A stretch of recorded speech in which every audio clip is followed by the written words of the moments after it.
Hello, my friends, and welcome to Liberation and Unity with Grace. Welcome to Monday, another edition, and this is September 2020, and so I am really excited to have a conversation with you today and to do a few other things that I have planned.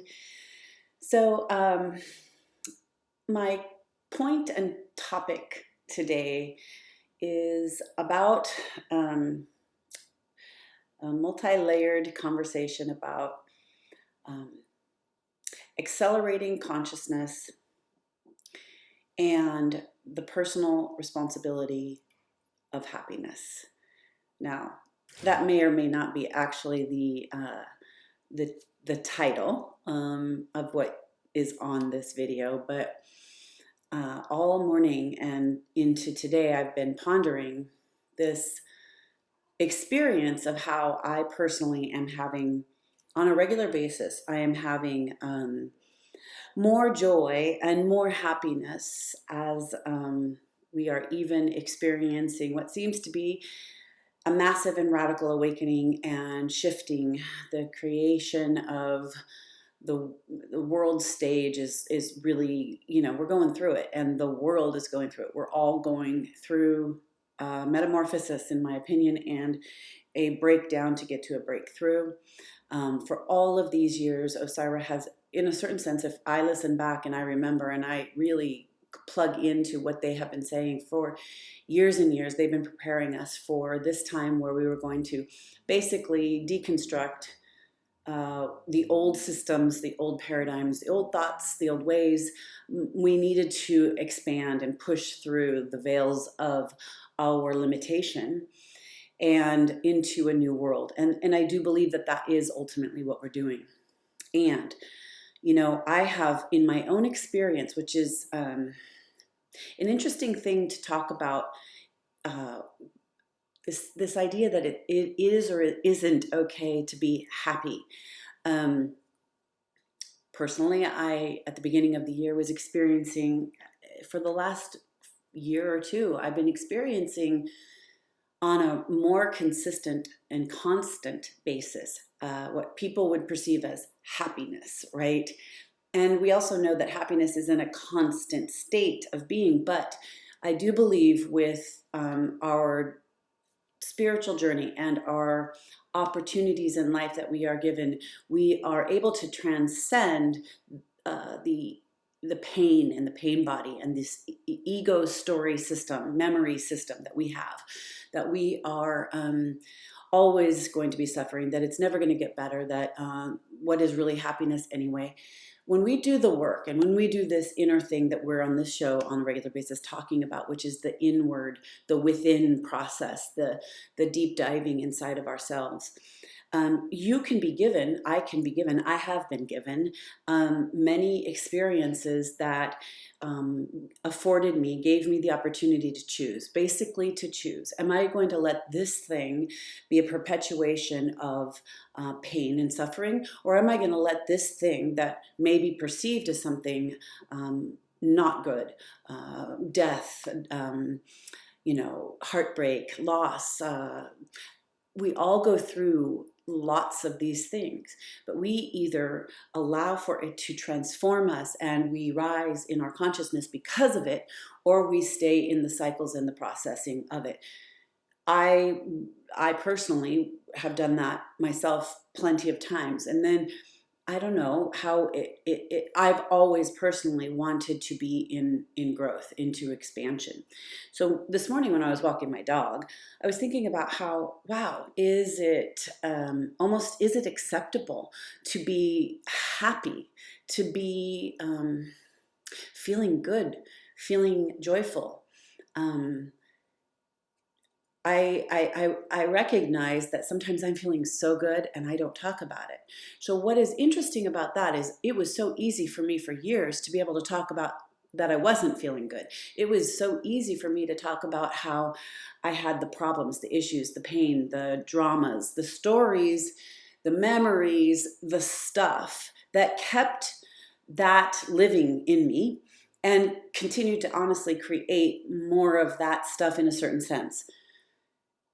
I don't know where it is that I broke through that. I don't know that I technically broke through it. I know that if I am met with things today, that I have to face them.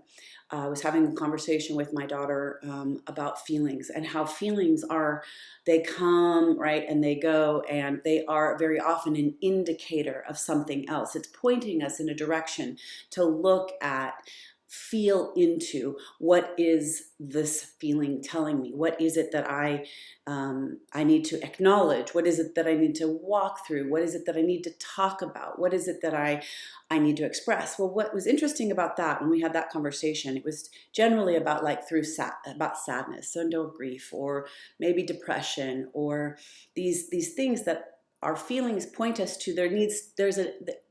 There's a guidance right there. There's something that needs to be seen or felt or talked about. And then today, I was thinking in the morning, I was like, I was feeling so happy and so good. And meanwhile, there was this awareness to, oh my God, but there's impending doom. There's all this stuff we got to worry about. There's all these things happening for other people in the world. And I have 1,000,000,000% compassion and understanding and love and care and consideration for that, for people, for us all, because I've been right there. And then I thought to myself, isn't this interesting? I actually feel really, really good. I feel happy. I feel in love. I feel grateful, so grateful to be alive. I feel so grateful for my life in every way. It really actually gets me emotional, because I didn't always feel this way. And so, I mean, really, I didn't always feel this way at all. I used to have a lot of pain on a regular basis. I used to feel like, how could I keep living? You know, how could I, how will it ever feel any better? You know?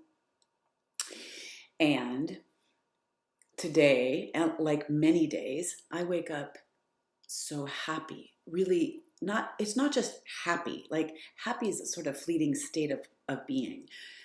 I feel in love. I feel the presence of God. I feel joy. I feel gratitude. And what's very interesting is, I was digging in that this morning when I was walking my dog, and I was thinking, well, isn't that interesting?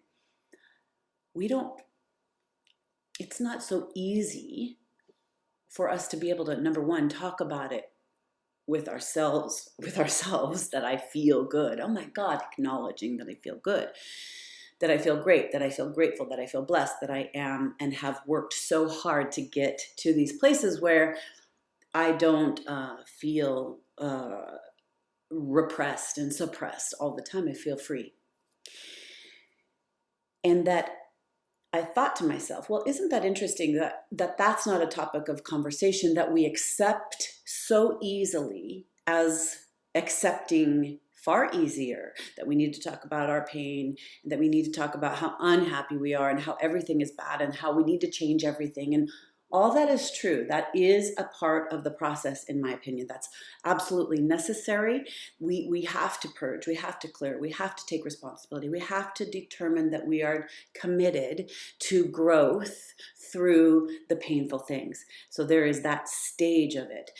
But isn't it interesting that we don't see as many talk shows about being ecstatic for living, that we don't see as many YouTube videos about the kind of work and self-love that brings you to being utterly happy, even while there are things that you can point to on the outside that are not good, that need transformation, that are painful, that we got a lot of work to do about.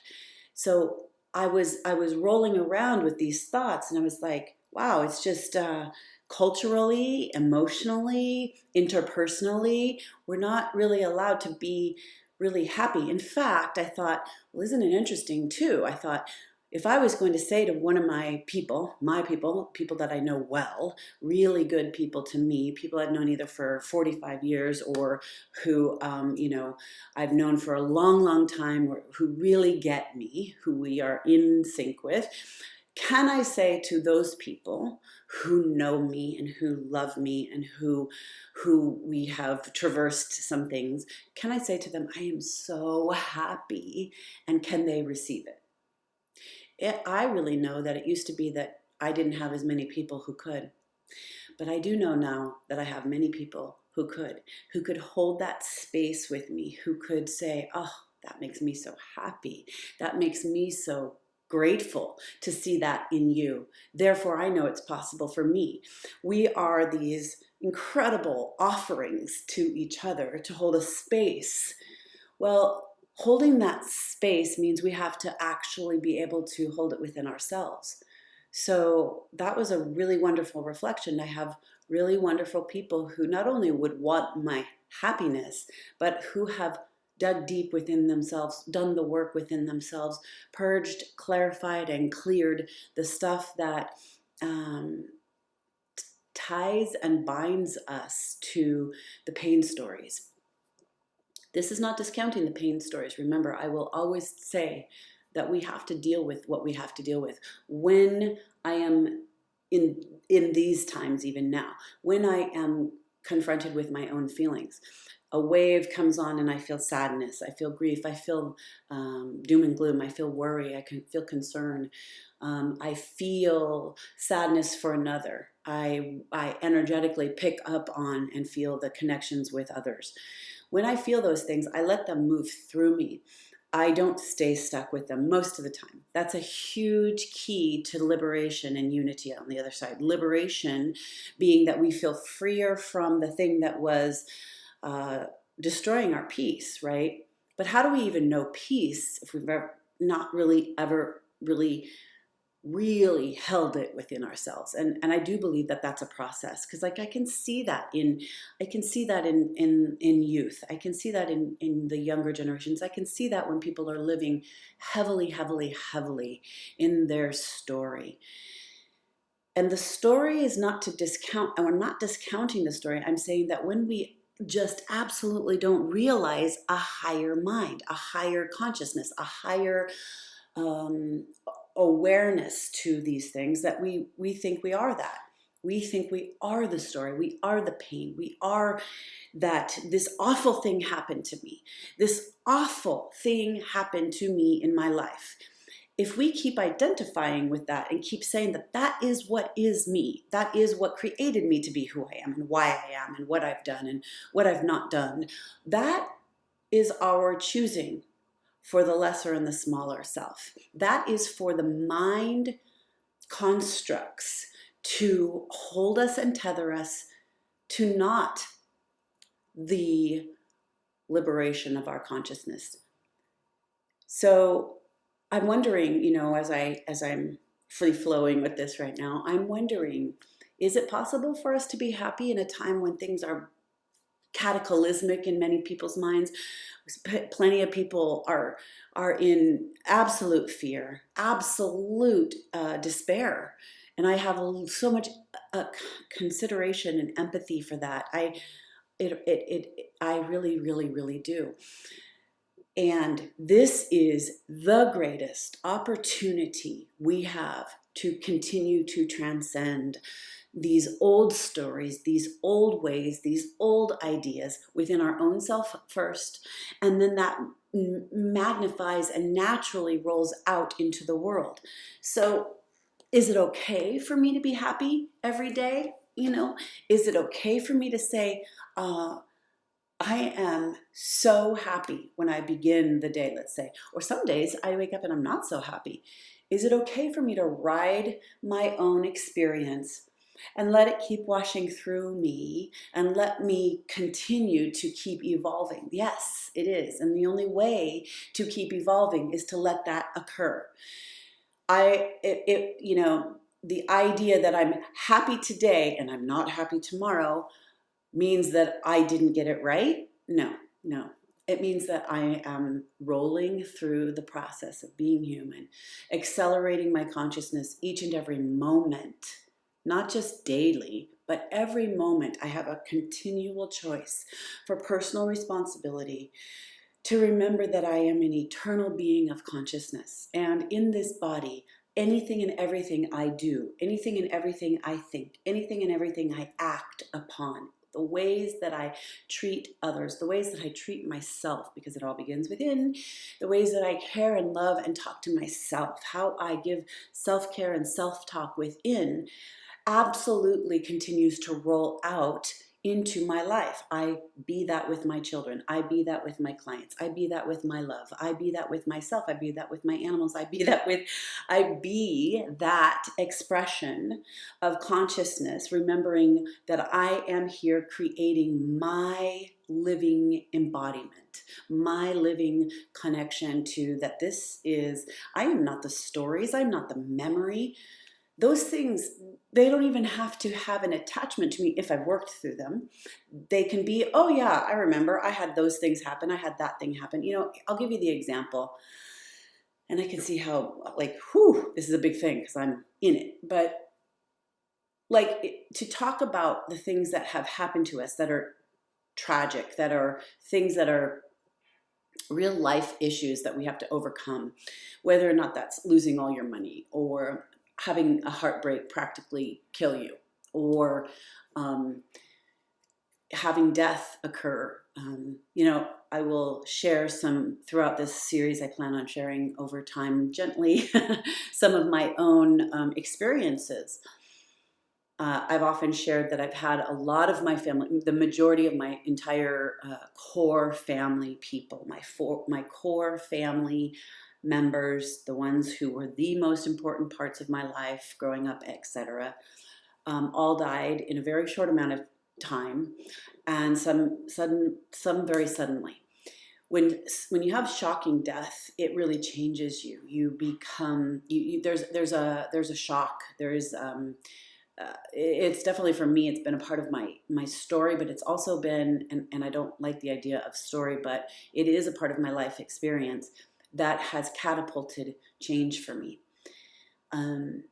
When I was in the early years of my own therapy and my own beginning to realize that it was only me who could change my life, but I didn't know how to do that.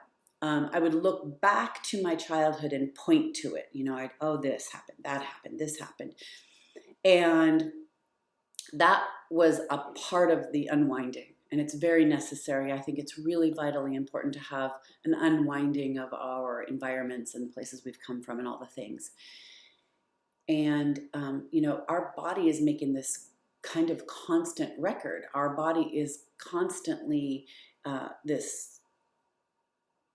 want to say biocomputer, but it might not fit right now, but it is constantly recording our entire life experiences, the things we do and don't do, our reactions, the places where we don't give love, the places where we do. We're literally recording everything with our body, mind, consciousness in this body.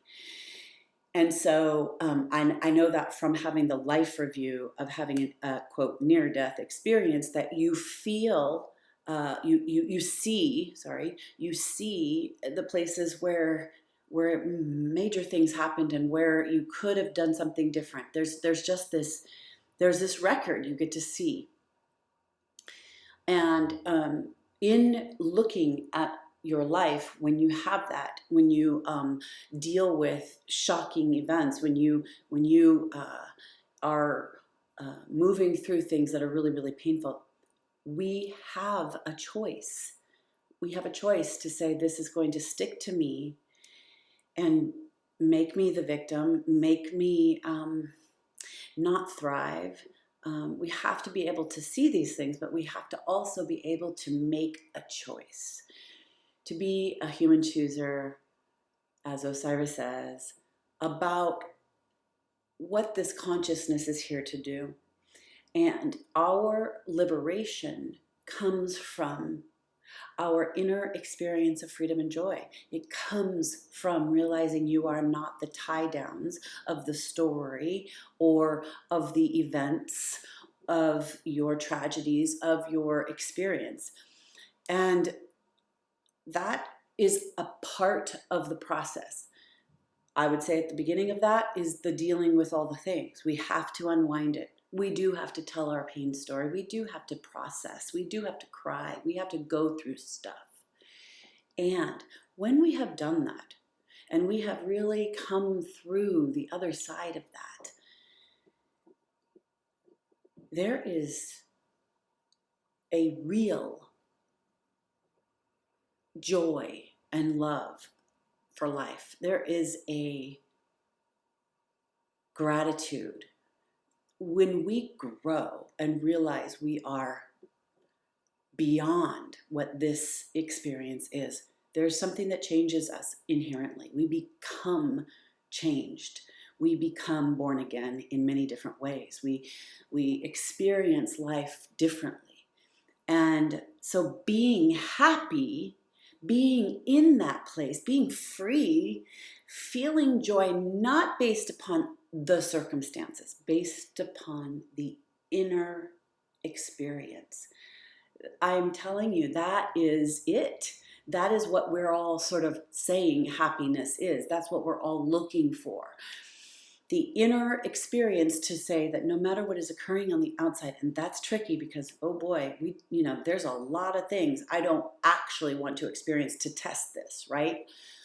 I don't want to have certain things happen that make me then have to be in bliss and denial. It's not bliss and denial, by the way. It's coming to know that no matter what, inherently, I can love, I am safe, I am guided, I am here to live and learn, that I can grow through, that I can in fact commit my life to the goodness, to the expression of love, to being a greater person, to being more than I ever thought I could be, from the limitations of the mind and the body that was perceiving that pain is all there is, and that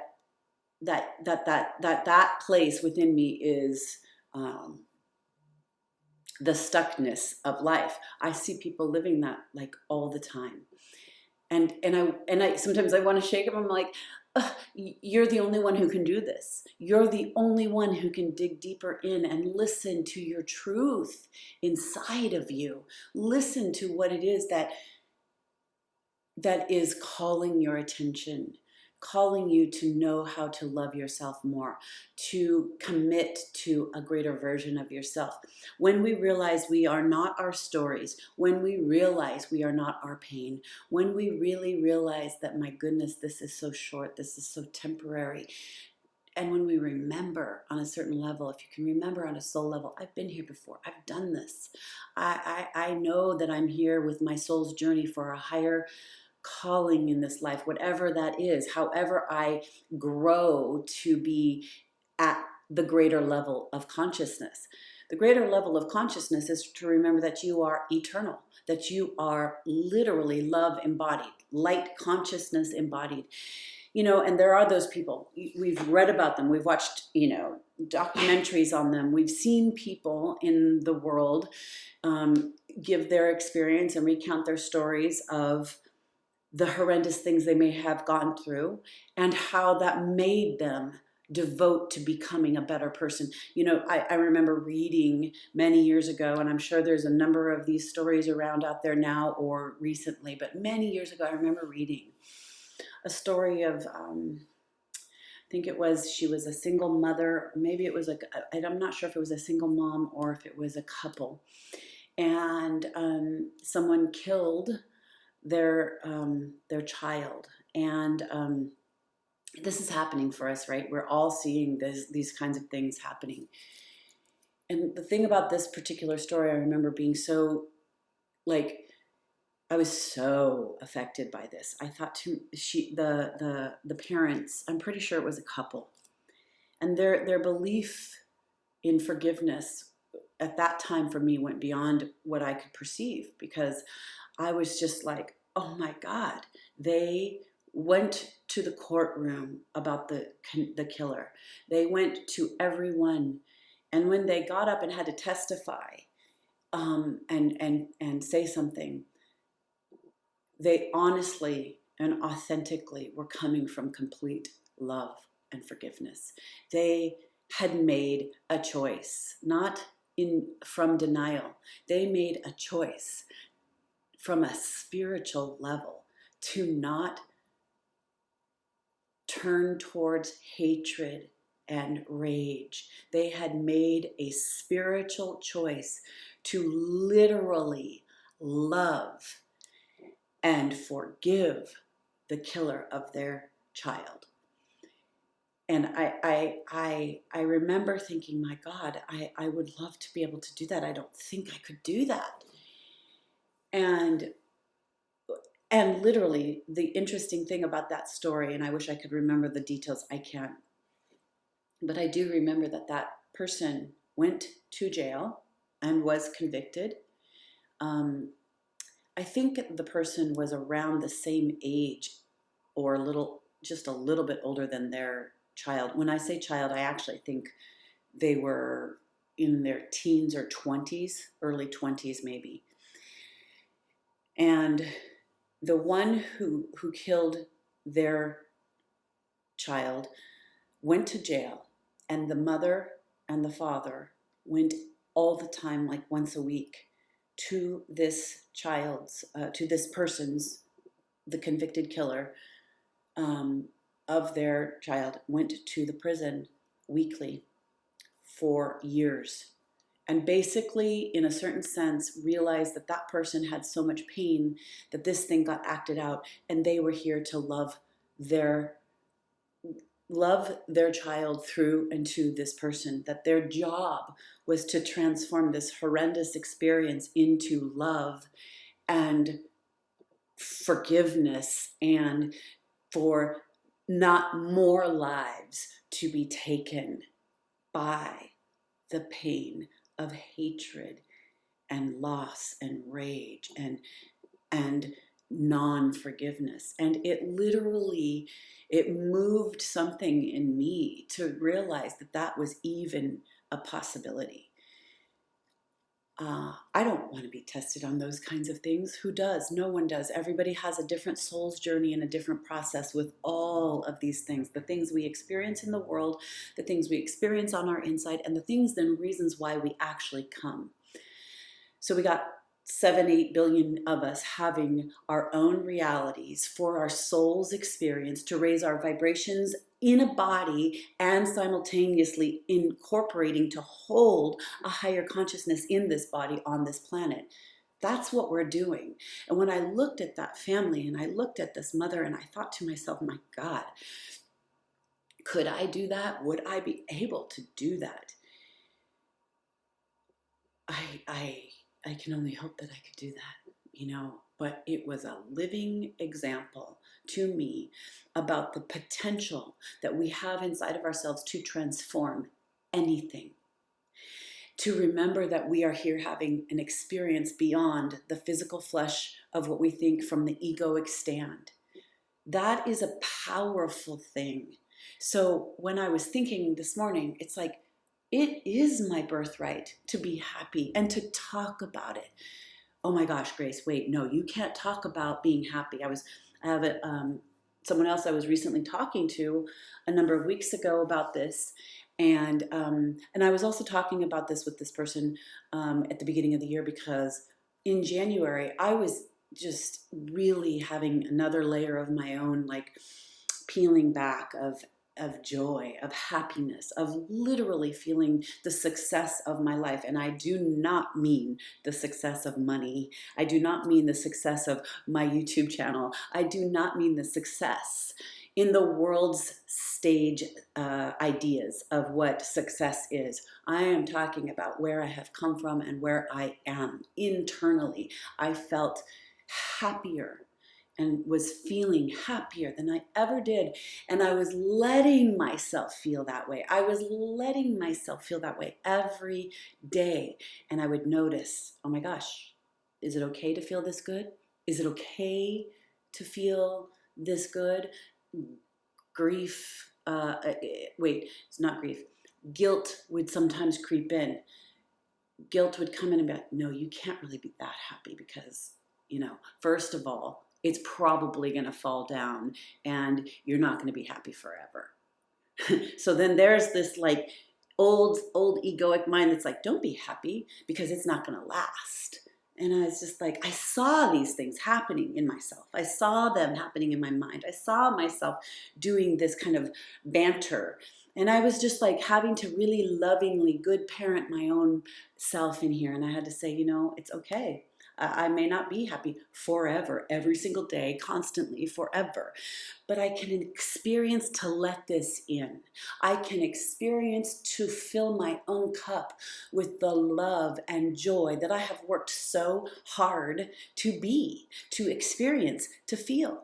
What would be the point if we do all this work, if we do this deep diving, if we do prayer and meditation, and we go to therapy, and we do every healing thing on the planet, or we are in service to others, to support others? How would it be if we did all of that work and we wouldn't even allow ourselves to fill the cup up and experience the love and the joy that was for in the first place? Well, that's just pointless, and it's so short-sighted. It's not serving this one that has lived all these things, and it sure isn't serving anyone else if I stay, no, I can't really feel my happiness, no, I can't really feel my goodness, I can't really feel the work, I can't really experience and allow and accept and shine and radiate the goodness that I have worked so fucking hard for, right? So I had to work with that in January, and here we are in 2020. And really, even though I knew 2020 was going to be a big thing, I did not know it was going to go like this. I didn't know we were going to go into all of these things that we've been doing and going through, and lockdowns and all this stuff. And so in January, when I was so happy, and then it continued into February, and then it continued into March, and I was like bouncing around. It was like I felt like I was juggling. One day it was like, okay, that's right. This is my new way. This is who I am. I've worked hard to be here. And then the world was showing up, and we were going into weird places. And then there was so much fear. And then there was all this stuff and I was really navigating that myself. And just like most of us have been doing that this year in our own ways. And now here we are. We're in September of 2020, and I'm here having a conversation with you and saying that, like, I'm having conversations with other people who are like, I actually am at the happiest I feel like I've ever been in my life. And that is pretty freaking awesome. That is pretty awesome to hear from people love, care about, people who've been doing the work for a long time. People still have another 50 years on the planet, even probably, people who are doing the work, people who are transcending these old paradigms on many levels. When we can allow ourselves to be happy in the face of when the outside circumstances are not the contingent factor. So that's one of the keys. Can you be happy? Can you listen to finding happiness? Happiness is not the right word, and I wish I could find a better one, but I'll just say joy. I authentically did not know what joy was until about 2014. I don't think I ever really felt joy, maybe when I was really little or moments of it, but when I was in 2014, I had a breakthrough with some work I had been doing and I'd done, and inner work, and I broke through and had and experienced literal joy for living for the first time in my adult life, I think, and that was a marker. That was a marker point for me. So I'm going to put this to you as our show and the conversation that we're having about continual growth and expansion and holding these bridges of light that we are for the new world, for this new earth, for the consciousness to grow, for the divine feminine and the divine masculine to merge into a higher consciousness together on this planet. That's what our intention is here. That's what my intention is here. That's why I'm doing this video series, is to keep holding the container of this growth process and to reflect to you the things that I can see, that I have lived, to incorporate other experiences into the show to show you that we can do this. So I'll put to you, what is it for you to experience joy? Can you experience, what is joy, real authentically? What is joy for you? What is an internal kind of goodness and happiness? What is it that you feel like, oh my God, I'm so happy? Like, is that possible? Is that possible if you do or do not have a relationship, your perfect dream relationship? Is it possible when the world looks like it's going through hell? Is it possible when your bank account gets really low or you're afraid? Listen, I am not saying these things flippantly. I am saying them from my own actual lived experience. You know, sometimes I don't want to tell you all about the things I've had to go through that have brought me to here, but they are the purifiers. They are the things like coming down to $25 in your bank account and having no money and having children. Okay, to having lived through some violence and abuse, having your heart broken by death or a breakup, you know, really feeling you broke in half, and how are you ever going to thrive and shine and live and be happy again? I have had these experiences. That is why I'm talking to you about them, and I can lay them out. I can tell you. I can tell you those things specifically. I can give you my actual life experience. I'm not making shit up. I am talking from my heart and the conviction I know that I can still actually be happy and not have enough of the things. Now, does that mean that, like, if I'm literally on the street with no money and going through some really bad health challenges, that I would be happy? No, it's not to say I'm in delusion. There's a very big difference there between being delusionally bypassing the facts or dealing with what the facts are. But is there an inherent trust and love and kind of gratitude that is the foundation that helps us find the next answers, the next road, the next answer to do the thing we need to do, that ultimately then leads to a breakthrough in realizing that every single thing we get and experience is a gift to our higher consciousness. And to me, higher consciousness means being able to love and forgive those who really harm, who actively do things out of their own pain or unconsciousness. To transcend the tightness and the rage, the sadness, the injustice of those things is a walk in purifying to that higher consciousness. It is a walk in the acceleration of our greatness, to be able to incorporate into a body love, joy, happiness, being good. Being good. Is it okay for you to be good? Some people, it's just not okay, and you can see that it's not okay. The perpetuation of family systems, the lineage of consciousness is, as epigenetics is saying, is, you know, it's coming into us through DNA and our continual lines of connection through our ancestry and all those things. But can you purify them? I'm going to tell you, you can. Can we purify and clear those ways? If we can't see that we are, like, here's an example. If we can't see that we're locked into guilt and shame from an ancestral perspective, we can't clear it. But the moment you can say, look, I see my family people do this. I see it's been sort of bred into me to feel guilty and shameful for everything. Well, the moment you see that, the moment you can take responsibility for that, the moment you can start to work with it, you can start to see and catch yourself do those things, and you can say, no, that's not the truth of me. I just see that. And this is the inner work that I'm always talking about. This is the within that we heal.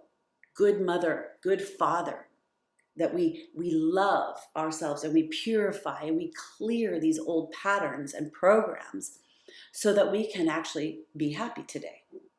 Wait, what? Can I be happy today? Oh, it's uncomfortable. I remember a number of years ago, it was a little uncomfortable. I was like, wait, where's the drama? right? I mean, really, that's a real thing. And I know a lot of you will have the familiar with that. I really remember that. I was like keenly aware of being, wait, where's the drama? Because I'm feeling good and that's a little uncomfortable. I didn't know how to do that really well because I had so much drama and so much uncomfortability and anxiety, and so much of that in the formative years, and then in my 20s and into my 30s some. And then I learned how to purify that stuff, and I learned how to go through this process, and I learned how to love myself through it. And then when the goodness would come in, I would actually have to learn how to hold the happy. I had to learn how to accept it. I had to learn how to see that it was actually occurring and let it stabilize within me. And so today when I was walking, I was feeling like this was a really good conversation, because we are, I think we're being ramped up. Social media ramps us up, the news ramps us up, the world ramps us up. The collective field is enough to ramp you up into fear, anxiety, worry, dread, unhappiness, And what does it take for you to say, all that can be happening and it does not determine my peace? All that can be happening, and I'm very sensitive and aware, and you know what? I'm going to center and be in prayer. I'm going to be in joy and love and look at the things in the world with love, with holding a space of higher consciousness, that we're here to transform this stuff, that we're here to transform ourselves. So I wanted to share that with you. I hope that lands. I hope that feels good. I hope it makes some sense once again. Today, for our Monday show, I wanted to pull these wonderful cards, the Work Your Light Oracle deck. And, I want that to sit with you. Ask yourself, this week between our Monday and Mondays, right? The Monday show. Where is your joy and happiness? And can you allow it? Can you offer it? Can you shine it? Can you really let it percolate in you? Can you really let it be with you and be in your presence? And if you're not feeling happy, if you're not feeling joy, can you find the ways to do that? Can you? Can you find something to feel some joy about? Whether or not that's in a connection with another human being, an animal, going out into nature, turning off the stuff that promotes the fear and the worry and the dread and the scarcity and the doom and the gloom and the concern. And I'm not saying we turn it all off and we go into denial. Remember, I'm never saying that. But can we turn it off, and can we spark some peace? Can we spark some peace inside of ourselves to say, my outsides do not determine my insides. So I'm going to go within, and I'm going to be with the inside. And if that means you got to cry and you got to feel, let those feelings point you through to the other side of it. A lot of times our feelings are these pent up, not expressed experiences that we need to let out, we need to talk about, that we need to cry, that we need to journal about, that we need to maybe even exercise and get it out of the body, right? And we dump and we release and we let go and we become different from that. All those things help. So if you're not feeling joy and you're not feeling happiness, do the work that can bring you to the other side. And sometimes that is about feeling the feelings. They're pointing you to, there's a block here, there's a resistance here, there's something that needs to move through me. That's really key. And so between now and Monday, do that. See what's going on with you. Check in and see if you're happy. If you're happy, spread it, share it, be it, live it, give it, offer it up. If you are not happy, work into yourself, love yourself, forgive yourself, release the stuff that is tying you down to the unhappy, and find a way to connect to the joyful things, even if it's a small 5-minute window. Maybe we can grow into another extra 5 more minutes the next day. You know, this is our work. This is what we're here doing. We are holding a sacred container of consciousness by being in a body. So what are you activating as that sacred container of consciousness? What are you offering? What are you holding? I often feel like I plug into the field around me so strongly that I get really like, whew, and I have to take some time alone. And I need to get back into my own consciousness, my own center, my own way that I remember that I've done all this work. I get to be happy. And I want to share that. I want to be able to be happy and not feel bad about it. Isn't that an interesting thing? I know people who do not want to hear about the happiness. They don't want to actually hear about goodness.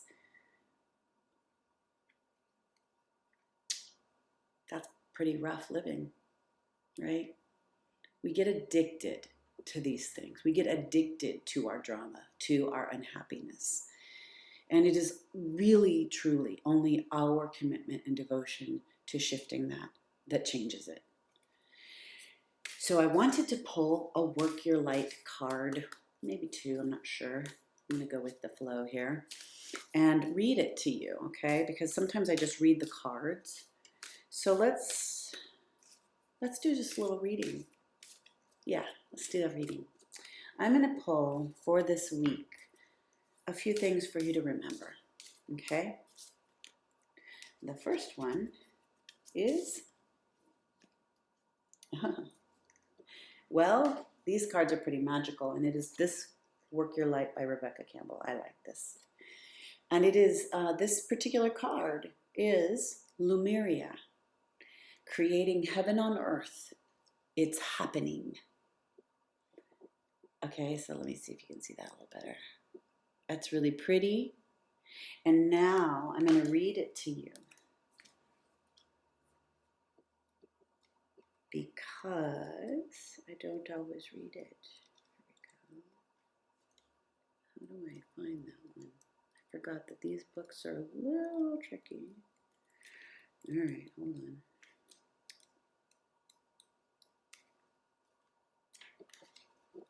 Interesting. Here it is. All right. Okay, for those of you who don't know about Lemuria, I have memory of Lemuria. I got stories about that. Lemuria, or Mu, M-U, which is how I like it. I like both, but I love to say Mu, M-U, is one of the Earth's lost lands, where heaven really was a place on earth, a time before we were kicked out of the Garden of Eden. In Lemuria, life worked in harmony. All beings were seen as equal, and we were deeply reverent to Mother Earth. We knew that a mosquito was no worse than us, and the sun no better. Perhaps you too believe that heaven really can be a place on earth. Perhaps you are a part of the transition team, who at soul level are devoted to creating this kind of harmony on the planet now. Thank you for wanting to do this work. It's easy to get overwhelmed by the state of affairs on the planet right now, but you are being encouraged to keep holding the clear vision of the future. It is closer than you think. You may be guided to hold the frequency of Lemuria in your community, family, workplace, or within yourself. Know that that is possible, and while at times it may feel like you are alone, you truly are not. There are hundreds of thousands who hold the codes of this ancient lost land, and even Lemuria crystals that hold the codes of remembering that are beginning to rise all over the planet. Keep doing what you are doing, and remember, the only way to heal the world around us is first to start to heal ourselves. And then it says, Work Your Light transmission.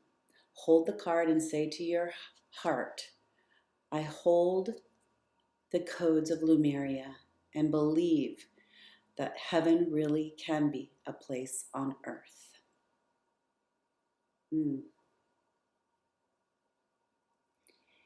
This is wonderful. Everything I was basically saying, right?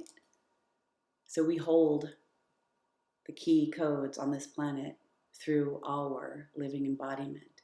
So it is okay, Grace, to be happy, to be in joy, to feel okay when it looks pretty rough, to hold that and believe that that is the transition, that just hold on, we'll ride this wave, we'll get through it. And that, yes, even the things that we would call tragedies and death, loss, sickness, major deconstruction and transformation is going to happen. But at the same time, we can hold that love is here, and that happy is here, and that goodness is here, and that we can be that. We are that. It is the truth underneath all the layers of the stuff. It's the truth. And so holding heaven on earth is holding heaven within us. And that's what happy is to me. Happiness, joyfulness, being so grateful. Literally, just wake up and feel so good. To feel good. It's okay to feel good. I hope you feel good this week. I hope you bring yourself around to that. You holding that vibration amplifies that vibration. You holding that consciousness amplifies that consciousness. So I feel like that's the card. That's the one. I want us to be in creation with Lemuria, anchoring the ancient past to our now present moment, because there is no time, and we are simultaneously navigating multidimensional realms. So in doing so, hold heaven on earth. Go to a park. Go to your backyard. Go out and sit by a tree. Anchor love to and with the earth, to and with other human beings. Forgive. Forgive. Forgive in here. We've all done and been doing the best we can do at any given moment. That's not blowing smoke up your ass. It's just not.